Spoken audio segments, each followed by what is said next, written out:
আপনি যদি সারা পৃথিবীর সমস্ত জমি, সমস্ত সোনা, সমস্ত সম্পদ পেয়ে যান, আপনি কি নিজেকে ধনী ভাববেন নাকি সফল ভাববেন? আজ আমরা জানবো আল্লাহর কাছে এই দুনিয়ার দাম কত এবং কেন এই কোটি টাকার দুনিয়া আল্লাহর কাছে একটি মশার ডানারও মূল্য রাখে না। ভিডিওটি শেষ পর্যন্ত দেখুন এবং চ্যানেলটি সাবস্ক্রাইব করতে ভুলবেন না। আজকের ঢাকা শহরে এক কাঠা জমির দাম কোটি টাকা ছুঁই ছুঁই। গুলশান, বনানী, বারিধারার জমি মানে সোনা। শুধু বাংলাদেশ নয়, দুবাই, নিউ ইয়র্ক, লন্ডন, সারা বিশ্বে জমি ও সম্পদের হিসাব অগণিত। তেল, গ্যাস, সোনা, হীরা, এই পৃথিবীর ভূগর্ভে লুকিয়ে আছে লক্ষ কোটি টাকার সম্পদ। আর এই সম্পদের জন্য মানুষ হাড়ভাঙা খাটুনি করছে, যুদ্ধ করছে এবং করছে প্রতারণা। প্রশ্ন হলো, এই সব কিছুর আসল দাম কত? চলুন হাদিস থেকে এর ব্যাখ্যা জেনে নেই।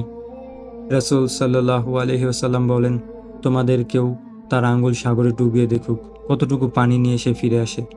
তিরমিজি 2323। দুনিয়ার দৃষ্টান্ত আর আখিরাতের তুলনায় একদিকে পুরো আটলান্টিক, আরব প্রশান্ত, ভারত মহাসাগর, অন্যদিকে শুধু একটি ভেজা আঙুলের ফোঁটা। ভাবুন, আমরা যে দুনিয়ার জন্য প্রাণ দেই তা আসলে এক ফোঁটা পানির মতো। হাদিস 2। একবার রাসূল সাল্লাল্লাহু আলাইহি ওয়াসাল্লাম সাহাবীদের নিয়ে বাজারে গেলেন। সেখানে একটি মৃত কান কাটা ছাগল পড়েছিল। তিনি ছাগলটির কান ধরে জিজ্ঞাসা করলেন, তোমাদের কেউ কি 1 দিরহাম দিয়ে এই ছাগলটি কিনবে? সাহাবীরা বললেন, না ইয়া রাসূলুল্লাহ, এটা তো জীবিত হলেও ত্রুটিপূর্ণ হতো, আর এখন তো মৃত। রাসূল সাল্লাল্লাহু আলাইহি ওয়াসাল্লাম বলেন, আল্লাহর কাছে এই দুনিয়া এই মৃত ছাগলটির চেয়েও বেশি তুচ্ছ। মুসলিম 7607। হাদিস 3।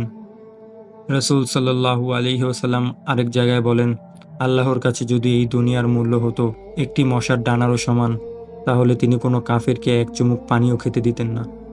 তিরমিজি 2320।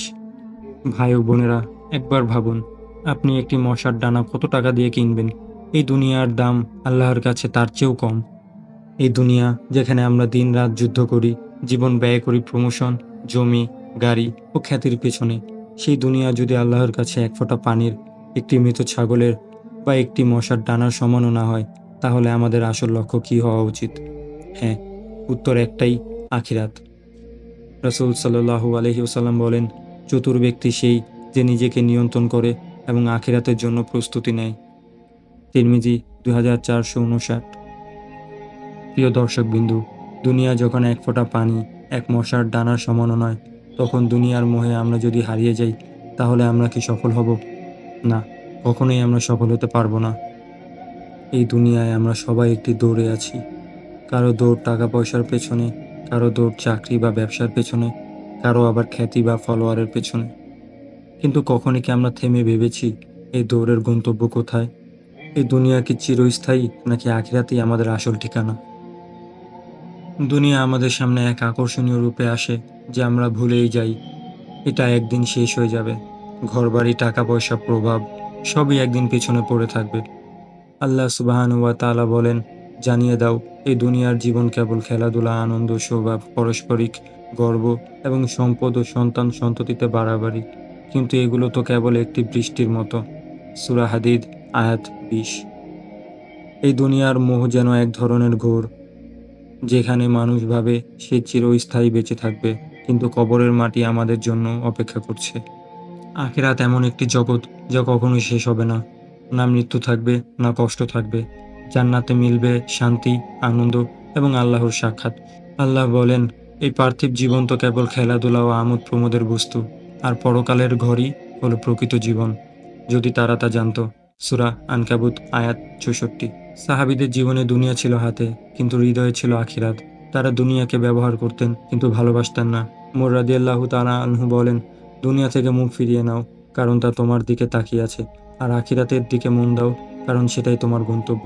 একদিন একটি সাহাবী একটি বড় প্রাসাদ দেখে বলেছিলেন, এটি যদি আমার হতো তাহলে আমি দান করে দিতাম, যেন আল্লাহ আমাকে আখিরাতে জান্নাতের একটু কক্ষ দেন। আমরা সবাই বলি সময় নাই, ব্যস্ত আছি, কিন্তু সেই ব্যস্ততা কার জন্য? টাকার জন্য, স্ট্যাটাসের জন্য, না আখিরাতের জন্য?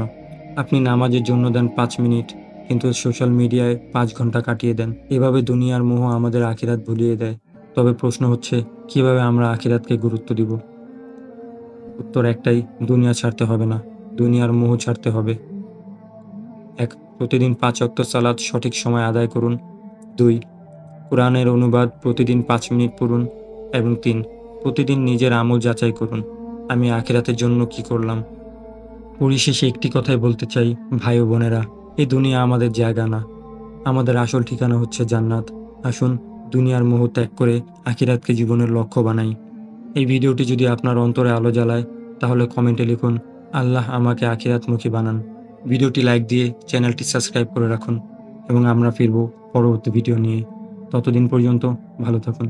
ফ্রিল্যান্সিং ক্যারিয়ার গড়া অথবা কন্টেন্ট ক্রিয়েশনে নিজেকে সফল করার জন্য ভিডিও এডিটিং এবং থাম্বনেল ডিজাইনিং স্কিলটা অতি প্রয়োজনীয়। অলরেডি আমাদের ভিডিও এডিটিং কোর্সের মধ্যে 1400+ স্টুডেন্ট এনরোল করে ফেলছে। তাই আপনি যদি আগ্রহী হয়ে থাকেন তাহলে আমাদের 2টা কোর্সের লিঙ্ক ডিসক্রিপশন বক্সে দেওয়া আছে, আপনি এখনই অ্যাডমিশন নিয়ে নিতে পারেন।